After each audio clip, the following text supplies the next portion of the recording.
자, 일반적으로 IT 인프라라고 했을 때는 서버와 클라이언트 소통, 통신을 의미하는데 이 개념에 대해서 잘 아시면 좋아요. 서버에 웹사이트나 웹사이트에 어떤 소스가 담겨져 있는데 우리는 이 웹서버에 있는 소스를 보기 위해서 리퀘스트를 하죠. 요청을 하죠. 그게 어떤 행위를 되냐면 브라우저에서 여러분들이 도메인을 치는 순간 혹은 URL을 치는 순간 요청이 가는 거예요. 서버 쪽으로. 그 행위를 좀 풀어서 말씀드리면 네이버닷컴을 셨다라고 한다는 얘기는 네이버닷컴이라고 하는 컴퓨터죠. 그 IP에 매핑되는 컴퓨터에서 가장 기본적인 인덱스 파일을 가져와줘 라고 하는 리퀘스트의 행위가 그 도메인을 입력하는 순간 내포되어 있어요. 웹서버에서는 누가 무슨 요청을 했는지를 이제 판단해서 거기에 따른 피드백을 주는데 이를 리스판스라고 불러요. 그래서 리퀘스트 리스판스는 IT 인프라의 그냥 기초적인 개념인 거죠. 일반적인 HTML 페이지는 웹서버에서 바로 처리를 합니다. 그런데 로그인 같은 이러한 동작에서는 두세 개의 서버를 더 거치는데 로직을 처리하는 것을 담당하는 서버가 어플리케이션 서버예요. 그래서 얘를 웹 어플리케이션 서버라고 해서 WAS라고 보통 부르죠. WAS. 이 WAS에서는 웹서버에서 요청되는 것들을 로직적으로 처리해주는 역할을 담당하고 있는 건데 예를 들어서 로그인 정보가 들어왔을 때 WAS에서 그러면 내가 이것을 DB 쪽에 조회해서 이 아이디 패스워드를 갖고 있는 사람이 있는지를 확인해 볼게 와 같은 로직을 구동하게 됩니다. 그래서 데이터베이스 서버, 우리가 DB 서버라고 부르는 데이터베이스 서버에 어떤 질의문을 던져요. 이것을 SQL이라고 부르는데 SQL문은 select from member data table로부터 아이디가 입력된 아이디 값이며 패스워드가 입력된 패스워드가 있는 멤버가 있는지를 조회와 같이 어떤 질의문을 던질 수가 있고 이것에 대한 데이터 결과를 받아서 다시 웹서버로부터 웹서버에게 전달해주는 역할을 이 어플리케이션 서버가 담당한다는 거예요. 그래서 한 명 있네 라는 것이 오면은 걔 우리 회원 맞아 이렇게 이제 피드백을 주고 웹서버는 이걸 받아서 로드님 안녕하세요 와 같이 정보를 처리한 페이지를 사용자한테 보내주는 구조가 가장 일반적이고 전통적인 IT 인프라 구조라고 할 수 있어요. 이때 우리가 웹서버에 있는 브랜드가 여러 가지가 있는데 여러분들 뭐 리눅스 혹은 유닉스, 윈도우 서버, NT 서버 이런 것들 들어봤는데 그런 것들은 다 이제 브랜드죠. 브랜드가 이것들을 담당하는 서버의 OS들도 브랜드가 있고요. 웹서버의 그런 라우팅 기능을 제어하는 소프트웨어도 브랜드가 있어요. 아파치 웹서버 이렇게 들어보죠. GWS 이런 것들이 다 브랜드라고 보시면 되는데 기본적인 개념은 이렇게 세 가지 역할하는 컴퓨터로 구성되어 있는 서버 단에서 사용자의 요청을 처리하는 로직을 서로 이제 교류하면서 처리하는 게 일반적인 IT 인프라를 표시하는 가장 일반적인 방식이라는 거죠. 이것과 대비해서 현대적인 인프라는 약간 달라졌는데 일단 사용자들이 예전처럼 PC 웹을 통해서 브라우저를 통한 통신만 하는 것이 아니라 PC 앱도 있고요. 모바일 웹이나 모바일 앱처럼 여러 디바이스를 지니고 있죠. 스마트워치, 스마트카, 스마트 TV 이렇게 스마트적인 것들을 많이 지니게 되면서 더 이상 전통적인 방식의 소통이 어려운 상황이 됐단 말이에요. 기존에는 웹서버에서 HTML 파일로 전달을 해주면은 사용자가 그것을 웹 브라우저로 해서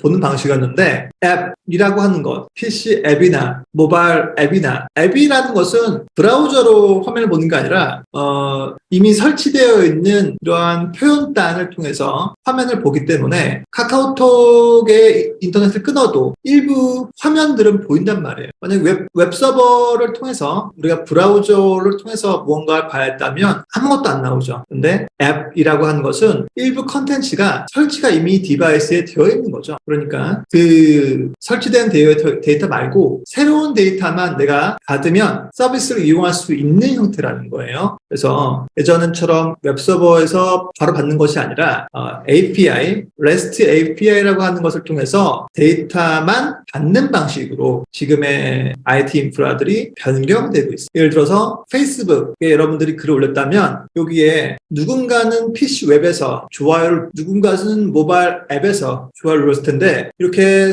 다 등록된 것들이 이 API라고 하는 것을 통해서 전달이 되다 보니까 다 동일하게 동기화된 데이터를 확인할 수 있다는 거죠. 즉 REST API는 데이터망을 전문적으로 처리해주는 별도의 통로가 생겼다. 그래서 사용자가 스마트 카를 이용하든 웨어러블을 이용하든 PC 웹을 이용하든 모바일 앱을 이용하든 간에 데이터는 다 API 방식으로 전달을 하고 나머지 껍데기들, 표현적인 부분들은 웹서버에서 받든가 아니면 앱 같은 경우에는 자체적으로 설치가 되어 있던가 이렇게 기존의 표현적인 부분과 데이터를 다 받는 방식에서 점차적으로 API를 이용해서 데이터를 핸들링하는 그런 과정으로 변경되고 있다는 게 이 모든 IT 인프라의 가장 큰 특징이 되는 것 같아요. 이 서버 쪽에서도 변화가 일어났는데 예전에는 웹서버나 이 와스 같은 것들을 증설하기 위해서 이 물리적인 서버를 추가적으로 제조하는 그런 과정이 있었다면 지금은 클라우드 방식으로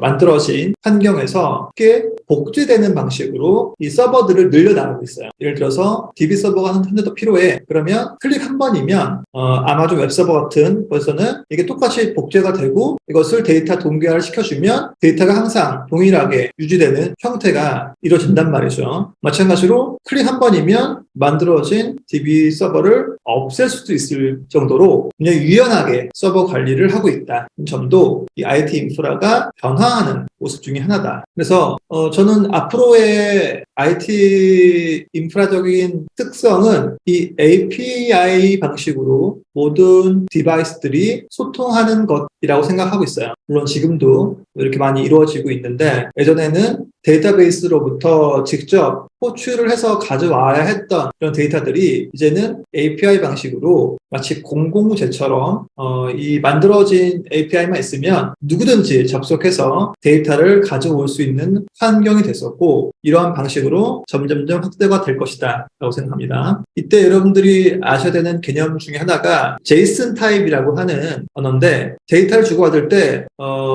key value라고 하는 방식으로 데이터를 주고받는 거란 말이죠. 예전에는 데이터베이스에 어떤 테이블 형태로 데이터가 담겨 있어서 그것들을 하는 쿼리문을 통해서 가져왔다면 지금은 모든 데이터를 key value라고 하는 방식으로 정리해서 가져오고 있다. 그 중에 하나가 JSON 타입이다. JSON 타입은 이러한 방식으로 되어 있다. 이 정도만 알고 계셔도 이제 개발팀과 소통하실 때 이해할 수 있는 폭이 더 늘어날 거라고 생각합니다. 이러한 IT 인프라적인 지식은 좀 시간이 걸립니다. 시간이 걸리기 때문에 뭐 이런 얘기 나왔을 때 그때그때마다 여러분들이 찾아보셔야 돼요. 잘 모르는 용어가 있으면 찾아봐서 정확하게 아는 그런 습관이 중요하고요. 잘 모르시겠으면 저한테 질문하시면 제가 웬만한 것들을 설명해 드릴 테니까 주변에 지인들을 이용하셔가지고 조금씩 보약처럼 챙기는 그런 습관을 가지시기 바라요.